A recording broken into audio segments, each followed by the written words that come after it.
আমার স্পষ্ট মনে আছে আমি মাছটা কেটে রেখেছিলাম। তাহলে মাছটা আবার জীবিত হলো কিভাবে? আমি অপর্ণা। আমার বিয়ের 2 বছর চলছে। একদিন রাত 9টার দিকে আমার ভাই দুটো বড় বড় রুই মাছ নিয়ে আমার বাড়িতে আসে এবং বলে, এই নে আপা ধর। বাজারে গিয়েছিলাম, মাছ দুটো দেখে আর লোভ সামলাতে পারলাম না।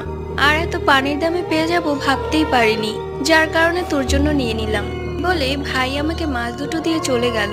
একটা মাছ আমি ফ্রিজে রেখে আরেকটা মাছ খুব সুন্দর করে কেটে ধুয়ে পরিষ্কার করে নিলাম। রান্নার জন্য সবকিছু রেডি। দেখলাম খালি রুমে টিভি চলছে, তাই আমি সে টিভিটা অফ করতে গেলাম। টিভি অফ করে এসে দেখি মাছটা আবারও জীবিত হয়ে গেছে।